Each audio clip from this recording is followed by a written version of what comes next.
जिद्द करिअर अकॅडमीचा संचालक तुमचं YouTube चॅनल मध्ये स्वागत करत आहे। तर बघा आपण या ठिकाणी प्रत्येक चॅप्टर या ठिकाणी सविस्तरपणे माहिती करून घेत आहोत। आज बघायचं आपल्याला विशेषण आणि विशेषणाची व्याख्या आणि तिचे पडणारे प्रकार। तर बघा विद्यार्थी मित्रांनो, विशेषण म्हणजे काय हे आपल्याला माहिती असणं खूप आवश्यक आहे आणि पोलीस भरतीच्या दृष्टिकोनातून हे टॉपिक खूप महत्त्वाचं आहे। तर बघा विशेषण म्हणजे नामाबद्दल विशेष माहिती सांगून नामाची व्याप्ती मर्यादित करणाऱ्या विकारी शब्दास आपण विशेषण म्हणतो। समजलं व्याख्या? नामाबद्दल विशेष माहिती सांगून नामाची व्याप्ती मर्यादित करणाऱ्या विकारी शब्दास काय म्हणतो आपण? विशेषण म्हणतो। उदाहरणार्थ बघा, मला पिवळी साडी आवडते। बघा आपल्याला या वाक्यामध्ये विशेषण शोधायचं आहे। तर कसं? त्याच्या अगोदर आपल्याला विशेषण म्हणजे काय हे आपल्याला माहिती असणं आवश्यक आहे। विशेषण काय सांगतो आपल्याला? नामाबद्दल विशेष माहिती सांगून नामाची व्याप्ती मर्यादित करणाऱ्या विकारी शब्दाला आपण विशेषण म्हणतो। तर बघा आपल्याला विशेषण शोधण्या अगोदर आपल्याला नाम शोधावं लागेल। या वाक्यामध्ये नाम शोधावं लागेल। तर या ठिकाणी नाम कोणतं आहे? साडी। काय? साडी हा नाम आहे। काय तर नाम। आता बघा या शब्दाबद्दल विशेष माहिती सांगणारा शब्द कोणता आहे हे बघायचंय आणि त्याच्याबद्दल जर माहिती सांगणारा शब्द असेल तोच आपला विशेषण असेल। तर बघा कशी साडी, साडी कशी आहे तर पिवळी। कशी आहे तर पिवळी। मग साडी या शब्दाबद्दल कोणता शब्द माहिती सांगतो तर पिवळी। हे काय झालं मग विशेषण। समजला? म्हणजे नामाबद्दल हा शब्द माहिती सांगतोय त्याला काय म्हणायचं आपल्याला? विशेषण म्हणायचंय। समजलं? विशेषण म्हणजे काय? जो नामाबद्दल विशेष माहिती सांगणारा शब्द किंवा अपविकारी शब्द असतो त्याला आपल्याला विशेषण म्हणायचं आहे। समजलं? आता बघायचं आपल्याला अधिविशेषण आणि विधिविशेषण।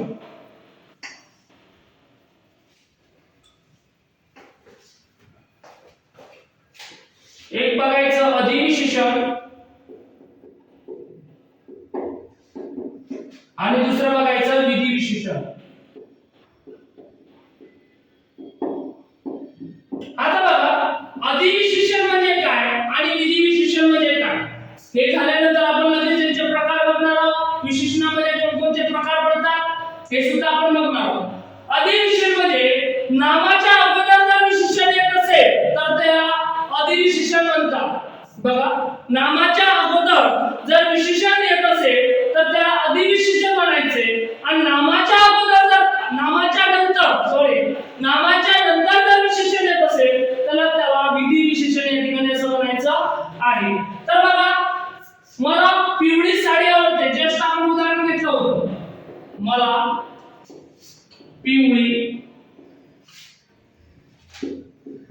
साडी आवडते। बघा आता बघा आपल्याला या ठिकाणी विशेषण शोधायचे। विशेषण शोधण्या अगोदर आपल्याला नाम शोधायचे। नाम कोणतं आहे? साडी। तर नामाबद्दल विशेष माहिती सांगणारा शब्द पिवळी। म्हणजे नाम नंतर आलेलं आहे आणि त्याच्या अगोदर काय आलेलं आहे? विशेषण आलेलं आहे।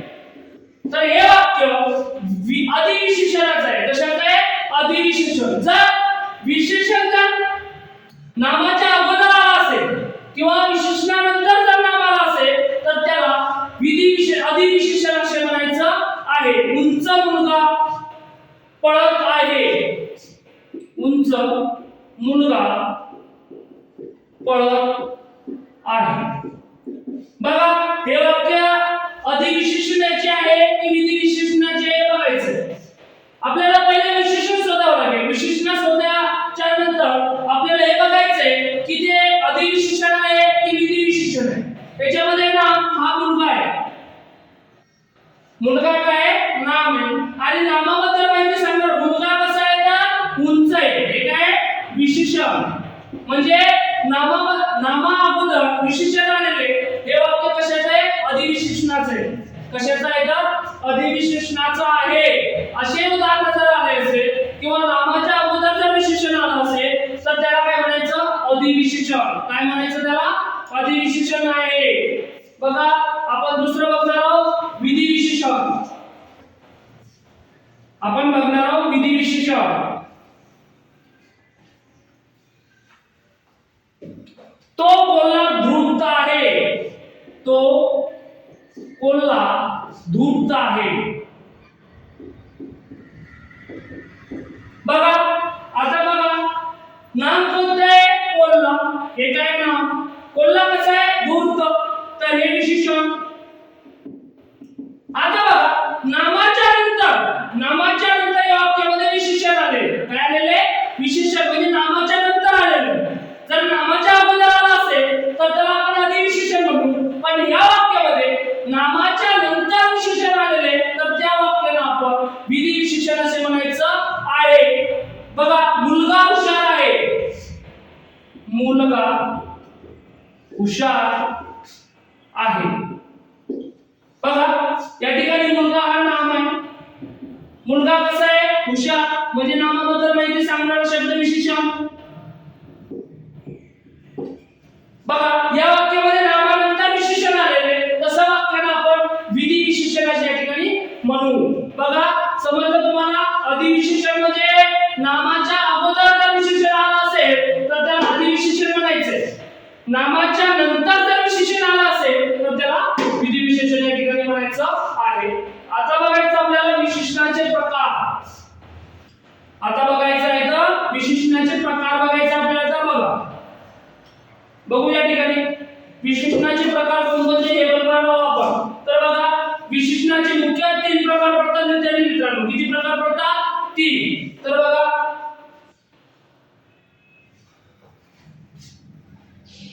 या ठिकाणी पहिला प्रकार आहे त्याचा गुण विशेषण.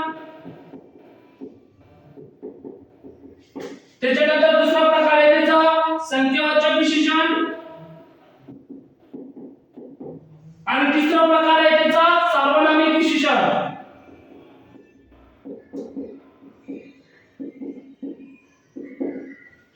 बघा विशेषणाचे किती प्रकार पडतात? मुख्य 3. गुण विशेषण, संख्या विशेषण आणि सार्वनामिक विशेषण.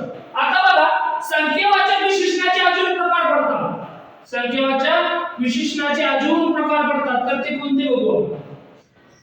बघा एक गणनावाचक. गणनावाचक एक प्रकार पडतो. दुसरा प्रकार आहे त्याचा क्रमवाचक.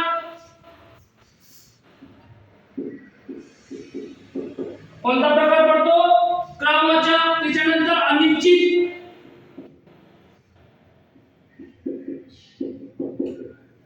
अनिश्चित विशेषण. त्याच्यानंतर पृथक्त्ववाचक. डबल कोणता प्रकार पडतो? तर आवृत्तीवाचक.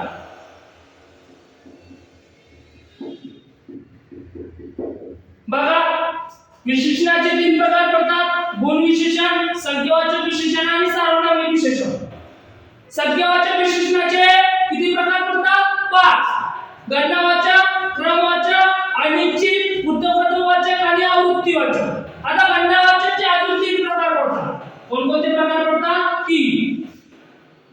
पूर्णांक, अपूर्णांक आणि साकल्य.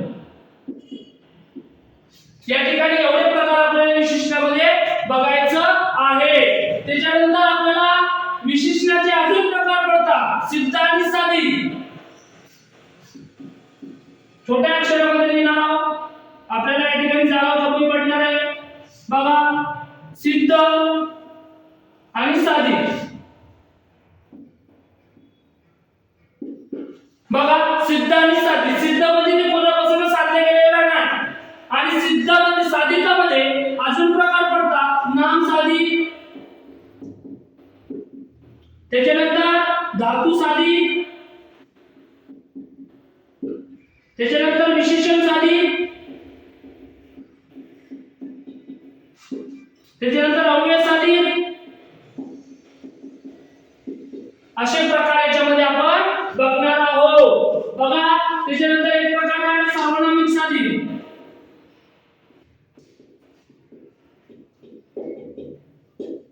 बघा असे प्रकार या ठिकाणी आपण बघणार आहोत. म्हणून आता बघा आपल्याला कोणकोणते प्रकार त्याच्यामध्ये बघायचे आहे. तर बघा विशेषणाचे 3 प्रकार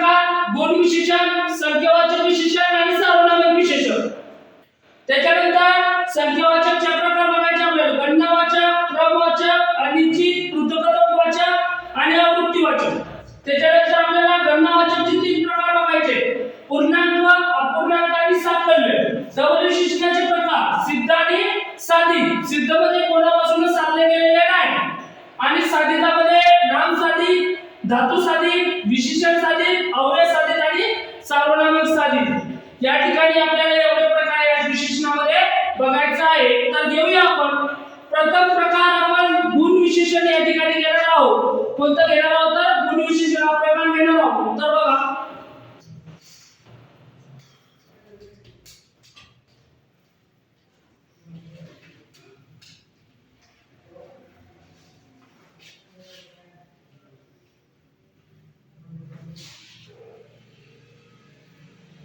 गुण विशेषण म्हणजे काय? गुण विशेषण बघण्या अगोदर आपल्याला गुण विशेषण म्हणजे काय हे बघायचे. ज्या विशेषणाच्या माध्यमातून बघा विशेषणाच्या माध्यमातून किंवा ज्या विशेषणातून वस्तूच्या गुणाचा बोध होतो, ज्या विशेषणातून वस्तूच्या गुणाचा बोध होतो त्याला म्हणायचं आपल्याला गुण विशेषण. ज्या विशेषणातून वस्तूच्या गुणाचा बोध होतो तर कोणता? रंग, रूप, चव, आकार, स्वभाव आणि अवस्था. रंग, रूप, चव, आकार आणि अवस्था. बघा रंग, रूप, चव, आकार, स्वभाव आणि अवस्था. बघा विद्यार्थी मित्रांनो, गुण विशेषणामधून एवढ्या वस्तूचा या ठिकाणी गुणाचा बोध होतोय. रंगाचा बोध होतो, रूप, चव, आकार, स्वभाव आणि अवस्था. तर त्याच्यानंतर रंग, काळा कुत्रा. काळा कुत्रा. कुत्रा कसा आहे? काळा आहे. कसा आहे तर काळा आहे. रूप, त्याचा रूप. उंच मुलगी. उंच मुलगी. त्याच्यानंतर चव. चव घेणार या ठिकाणी आपण चव कशी आहे ना? तिखट, मिरची. त्याच्यानंतर खारट भाजी. त्याच्यानंतर आकार, मोठा दगड. याच्यानंतर काय घेणार? आकार. दगड कसा आहे? मोठा आहे. कसा आहे तर मोठा. त्याचा स्वभाव कडक स्त्री. कचाक स्त्री. हे काय? स्वभाव. समजलं? त्याच्यानंतर अवस्था. अवस्था म्हणजे कसं आहे ना? अवस्था. त्याच्यानंतर अवस्था कशी आहे ना? गरीब मुलगा. कसं आहे ना? गरीब मुलगा, श्रीमंत मुलगी. असे या ठिकाणी अशा वस्तूंचा जर गुण बोध होत असेल तर त्याला काय म्हणायचं आपल्याला? गुण विशेषण. गुण विशेषणाची व्याख्या काय आहे आपली? तर बघा ज्या विशेषणातून वस्तूचा काय होतो? गुणाचा बोध होतोय. काय होतो? गुणाचा बोध होतो. तशांना काय म्हणायचं आपल्याला? गुण विशेषण म्हणायचंय. काय म्हणायचंय? गुण विशेषण. तर बघा त्याच्यामधून कशा कशाचा बोध होऊ शकतो? रंग, रूप, चव, आकार, स्वभाव, अवस्था. या ठिकाणी एवढ्या वस्तूंच्या ठिकाणी एवढ्या गुणांचा त्या ठिकाणी बोध होतो. असे जर वाक्य आले तर त्याला गुण विशेषण असे म्हणायचं आहे. बघा आपल्याला बघायचं आता संख्यावाचक विशेषण. काय बघायचंय? संख्यावाचक विशेषण.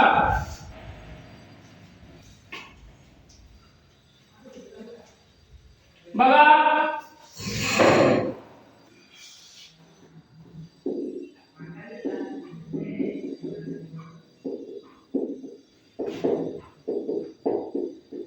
बघा विद्यार्थी मित्रांनो, संख्यावाचक विशेषण म्हणजे काय? ज्या विशेषणातून संख्यावाचक गुणाचा बोध होतो.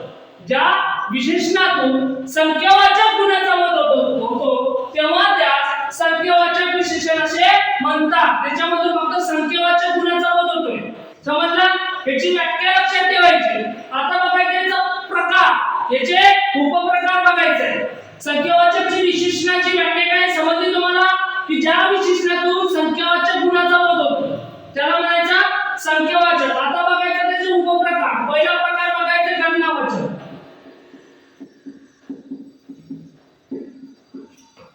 ज्या विशेषणाचा वापर फक्त गणना किंवा गणती करण्यासाठी वापरले जातो. ज्या विशेषणाचा वापर फक्त गणना किंवा गणती करण्यासाठी वापरले जाते त्याला म्हणायचं गणनावाचक. काय म्हणायचंय? गणनावाचक म्हणायचं आहे. तर बघा आपल्याला आता याचे उपप्रकार बघायचे. पूर्णांक. काय बघायचंय? पूर्णांक. बघा प्रकाराचा उपप्रकार कसं बघतोय आपण हे काळजीपूर्वक लक्षात घ्या. संख्यावाचक म्हणजे काय? ज्या विशेषणातून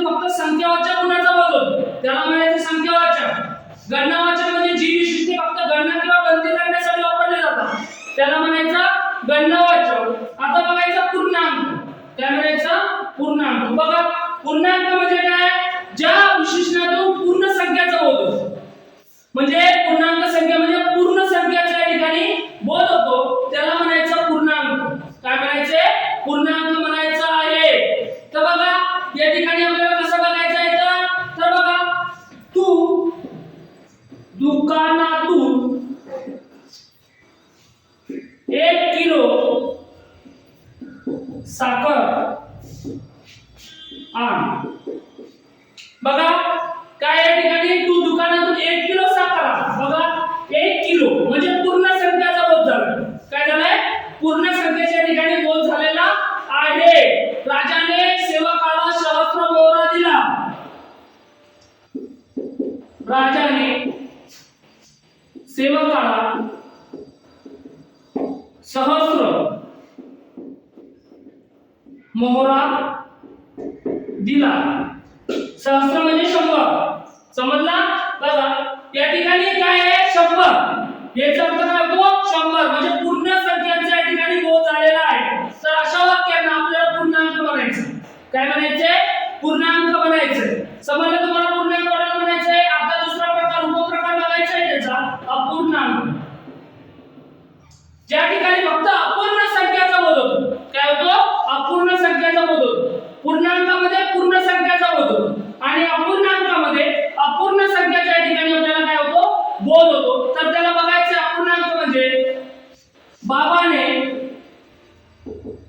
अर्धी पोळी खाल्ली. बघा ही ठिकाणी पूर्ण संख्येचा बोध झालेला आहे का? नाही. कशी आहे? अर्धी आहे. कशी आहे का? अर्धी आहे. म्हणजे या ठिकाणी अपूर्ण संख्येच्या ठिकाणी बोध झालेला आहे. अशा वाक्याला आपण अपूर्णांक असे म्हणू. तर बघा तू पावभर तेल आण. बघा या ठिकाणी काय आहे? पावभरच आहे. पूर्ण संख्येचा बोध झालाय का? नाही. या ठिकाणी अपूर्ण संख्येचा या ठिकाणी बोध झालेला आहे. दुसरं वाक्य बाळाने अर्धा लाडू खाल्ला. बाळाने अर्धा लाडू खाल्ला. अर्धा या ठिकाणी काय? अपूर्ण संख्येचा बोध झालेला आहे. काय झालेला आहे? अपूर्ण संख्येच्या ठिकाणी बोध झालेला आहे. म्हणून याला काय म्हणायचं? अपूर्णांक संख्या. काय म्हणायचं? अपूर्णांक. काय म्हणायचं आहे? अपूर्णांक. जर पूर्ण संख्याचा जर बोध होत असेल तर त्याला आपल्याला पूर्णांक म्हणायचं. समजलं तुम्हाला? पूर्णांक अपूर्णांक.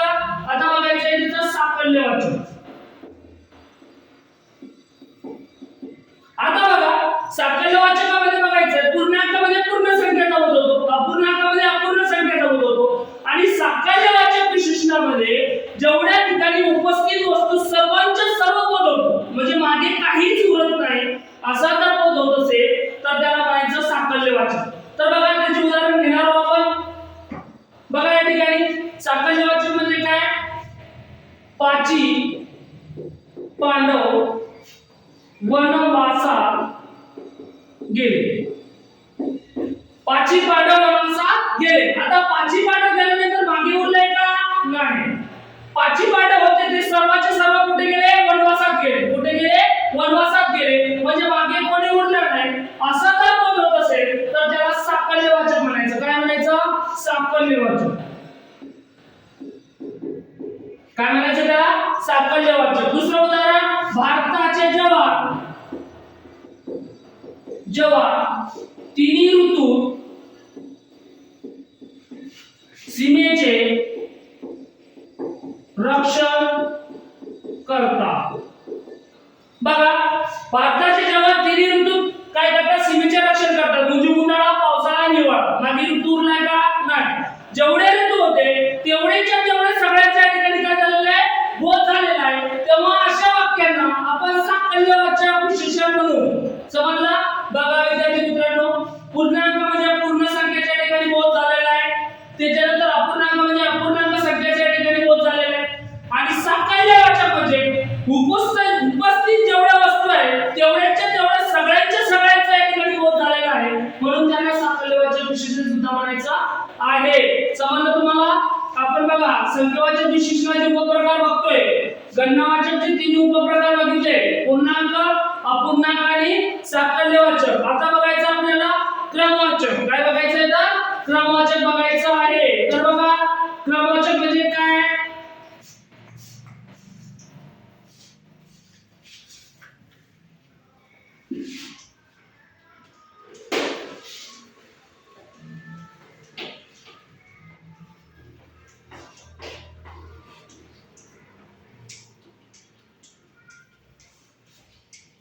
काय बघायचं आता आपल्याला? क्रमवाचक बघायचं आहे. तर बघा विशेषणाचा उपप्रकार कोणता आहे? क्रमवाचक. तर बघा विद्यार्थी मित्रांनो, क्रमवाचक म्हणजे ज्या विशेषणातून विशेषणाचा क्रमाचा बोध होतो. काय होतो? विशेषणाचा क्रमाचा बोध होतो तेव्हा त्याला क्रमवाचक विशेषण असे म्हणायचं आहे. बघा, ज्या विशेषणातून विशेषणाच्या क्रमाचा बोध होतो तेव्हा त्यास काय म्हणायचं? क्रमवाचक विशेषण. तर बघा, क्रमवाचक कसा? क्रमाचा बोध होतो. या ठिकाणी काय होणार? फक्त क्रमाचा बोध होतो. माझ्या प्रश्नाचे उत्तर तुला 15व्या पानावर भेटेल. बघा, या ठिकाणी काय झालेलं आहे? 15व्या.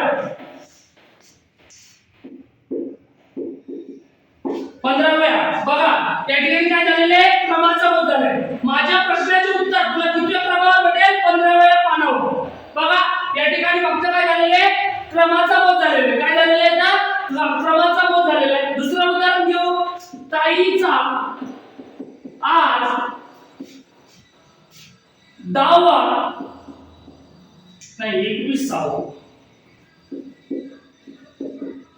ताईचा आज 21वा वाढदिवस आहे.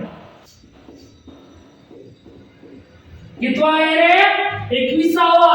कितवा आहे तर? 21वा वाढदिवस आहे. म्हणजे या ठिकाणी काय झालेलं आहे? क्रमाचा बोध झालेला आहे. क्रमाचा बोध झालेला आहे.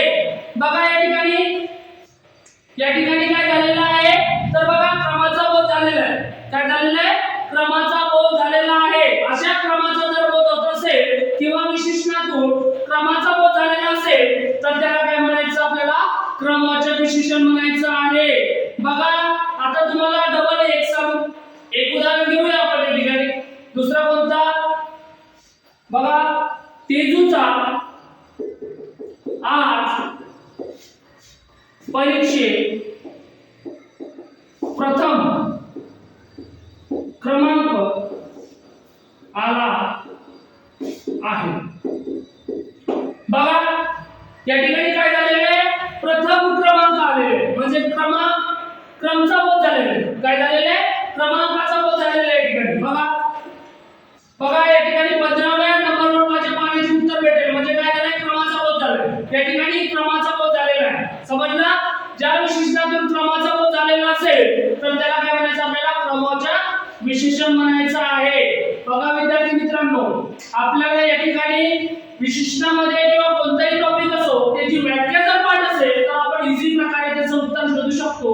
आता बघा, याच उदाहरणामध्ये आपल्याला आयोग कसा प्रश्न विचारेल? या ठिकाणी अधोरेखित शब्द असेल. काय असेल? हा अधोरेखित शब्द असेल आणि आपल्याला दिला असेल की खालीलपैकी अधोरेखित शब्दाची शब्दजात ओळखा. काय? अधोरेखित शब्दाची शब्दजात ओळखा. आपल्याला ऑप्शन जर दिला असेल तर क्रियापद, सर्वनाम, विशेषण आणि नाम. तर आपल्याला उत्तर काय द्यायचे? विशेषण. काय द्यायचे? विशेषण द्यायचे. आणि आपल्याला असा जर विचारला असेल तर आता काय करायचं? आपल्याला असा जर प्रश्न गुगल विचारला की अधोरेखित शब्दाच्या विशेषणाचा उपप्रकार, विशेषणाचा मुख्य प्रकार जर विचारला असेल तर त्याला सांगायचं. असं जर दिलं असेल मुख्य प्रकार विचारला, अधोरेखित शब्दांचा काय करायचं? आपल्याला मुख्य प्रकार ओळखायचे विशेषणामध्ये. तर बघा, असं जर दिलं असेल तुम्हाला क्रमवाचक नाही, संख्या विशेषण, त्याच्यानंतर सार्वनामिक, त्याच्यानंतर तुम्हाला दिलं असेल गुणविशेषण आणि तुम्हाला दिलं असेल यापैकी नाही तर तुम्हाला द्यायचे संख्या विशेषण. समजला? आणि असा जर आयोग अजून घुमून प्रश्न जर विचारला तर संख्यावाचकाचा कोणता उपप्रकार आहे तर कोणता सांगायचे? क्रमवाचक. कोणता सांगायचे? क्रमवाचक. बघा विद्यार्थी मित्रांनो, आयोग कसाही प्रश्न घुमू शकतो, त्याच्या प्रकाराचा उपप्रकार सुद्धा विचारू शकतो. तर आपल्याला पूर्णतः त्याच्यामध्ये माहिती असणं आवश्यक आहे. आपल्याला शब्दजात जर विचारले तर आपल्याला त्याला सांगायचे विशेषण. विशेषणाचा मुख्य प्रकार जर विचारला तर संख्यावाचक. ठिकाणी आपला असा अभ्यास झालेला पाहिजे. म्हणून आपण या ठिकाणी असा डीप मध्ये अभ्यास जर केला तर आपला या ठिकाणी चांगल्या प्रकारे आपला काय होऊ शकतो, अभ्यास होऊ शकतो आणि आपण चांगल्या प्रकारे मार्क्स मिळवू शकतो. आता बघायचं आपल्याला आवृत्ती वाचक. आता बघायचं आपल्याला आवृत्ती वाचक संख्या विशेषण.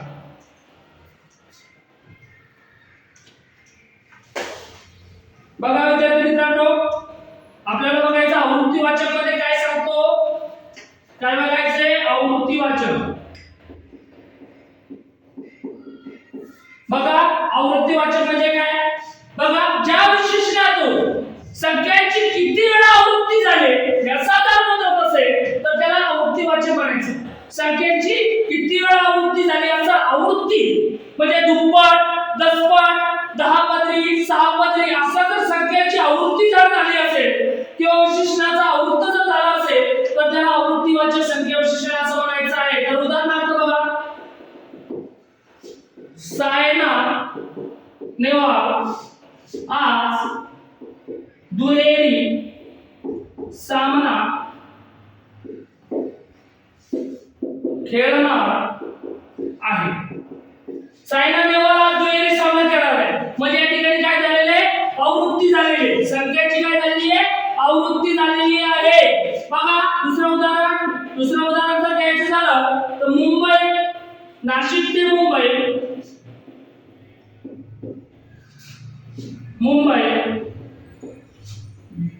सहापदरी महामार्ग आहे. बघा नाशिक ते मुंबई सहापदरी म्हणजे या ठिकाणी संख्येची काय झालेली आहे, आवृत्ती झालेली आहे. असे जर वाक्य आलं असेल तर त्याला आवृत्तीवाचक संख्या विशेषण असं म्हणायचं आहे. नंतर तिसरा क्वेश्चन असं म्हणायचं आपल्याला, दुसरं उदाहरण, मला कामाच्या मोबदल्यात दुप्पट पैसे मिळणार आहे. मला कामाच्या मोबदल्यात दुप्पट पैसे मिळणार आहे म्हणजे या ठिकाणी संख्येची काय झालेली आहे, आवृत्ती झालेली आहे. काय झालेली आहे तर आवृत्ती झालेली आहे. अशी जर संख्येची आवृत्तीचा बोध जर होत असेल तर त्याला आपण आवृत्तीवाचक संख्या विशेषण असे म्हणू शकतो. बघा प्रत्येक टॉपिक या ठिकाणी आपण फोल्ड करून घेत आहे. तुम्हाला प्रत्येक टॉपिक प्रत्येक उदाहरणामध्ये वेगवेगळे उदाहरण दिसतील. क्रमवाचक मध्ये क्रमाचा बोध झालेला असेल, गणनावाचक फक्त ते गणती करण्यासाठी असेल, त्या पूर्णांकामध्ये पूर्ण संख्याचा बोध होत असेल, अपूर्णांकामध्ये अपूर्णांक संख्याचा बोध होत असेल आणि साकल्यवाचक विशेषणामध्ये उपस्थित सर्वच्या सर्व वस्तूंचा या ठिकाणी बोध झालेला असेल. आणि आवृत्तीवाचक मध्ये संख्येची फक्त तुम्हाला आवृत्ती दिसणार आहे. म्हणून तुम्ही काळजीपूर्वक मराठी व्याकरणाचा अभ्यास जर केला तर आपण या ठिकाणी इझी प्रकारे आपण आपले चांगल्या प्रकारे मार्क मिळवू शकतो. आता बघायचं आपल्याला अनिश्चित संख्या विशेषण. बघा अनिश्चित संख्या विशेषण बघायचं आहे.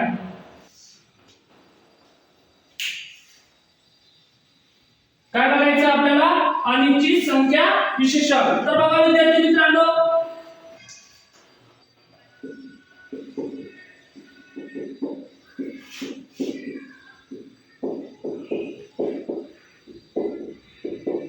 बघा अनिश्चित संख्या विशेषण म्हणजे काय याची व्याख्या जाणून घेऊया आपण पहिले.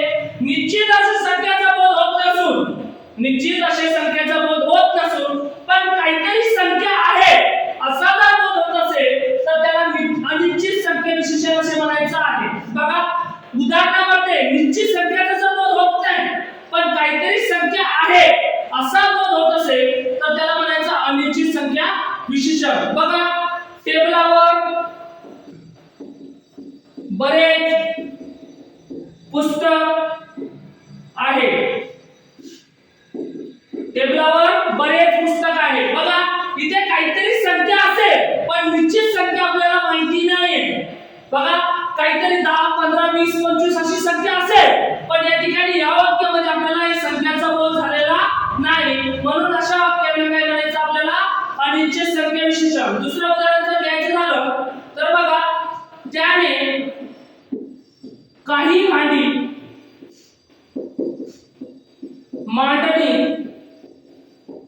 ठेवली. बघा विद्यार्थी मित्रांनो, त्याने काही भांडी ठेवली, काही ठेवली, पण इथे 2 ठेवली की 3 ठेवली की 4 ठेवली असा निश्चित संख्येचा बोध होत नाहीये.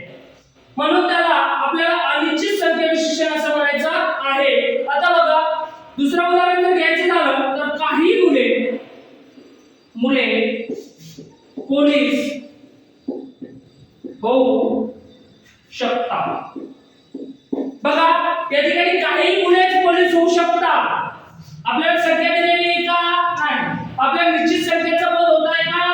तर बिलकुल नाही. तर अशा वाक्याने आपल्याला अनिश्चित संख्या विशेषण असे म्हणायचं आहे. तर बघा विद्यार्थी मित्रांनो, आपण आजच्या टॉपिक मध्ये आपण गुण विशेषण घेतले, त्याच्यानंतर संख्यावाचक विशेषण घेतले, त्या संख्यावाचक विशेषणाचा प्रकार घेतले, प्रकार जाणून घेतले. त्याच्यापैकी आपण गणनावाचक हा एक प्रकार घेतला, गणनावाचकचे 3 उपप्रकार बघितले, त्याच्यानंतर क्रमवाचक बघितला, त्याच्यानंतर आवृत्ती आणि अनिश्चित संख्या विशेषण हा टॉपिक या ठिकाणी बघितला आहे. आजच्या लेक्चर साठी एवढं आणि बाकीचे जे उरलेले आहेत ते नेक्स्ट भाग 2 मध्ये आपण टाकणार आहोत. म्हणून मी अशी आशा करतो की तुम्ही चांगल्या प्रकारे अभ्यास करा आणि आपल्या YouTube चॅनलला जास्तीत जास्त शेअर करा, जास्तीत जास्त सबस्क्राइब करा. आणि मी तुम्हाला नेहमी सांगत असतो विद्यार्थी मित्रांनो की माझे इथे लाईव्ह क्लास वगैरे सगळं आहे. राजमाता चौक बुलढाणा मध्ये या ठिकाणी माझं अकॅडमी आहे. इथे चांगल्या प्रकारे ग्राउंड वगैरे तयारी करून घेत आहे आणि मागं माझा एक विद्यार्थी लागलेला आहे सीआरपीएफ मध्ये. असे भरपूरच रिझल्ट येणाऱ्या पोलीस भरतीमध्ये असो, एसएससी जीडी मध्ये असो. आणि एक महत्त्वाची सूचना, आता येणाऱ्या वनरक्षक भरतीमध्ये माझी स्पेशल बॅच चालू झालेली आहे. वनरक्षक बॅच मी 1 तारखेपासून स्टार्ट करणार आहे. तर तुम्ही जास्तीत जास्त त्या ठिकाणी बॅचला जॉईन व्हा अशी विनंती करतो आणि आजचं लेक्चर या ठिकाणी समाप्त करतो. जय हिंद, जय महाराष्ट्र.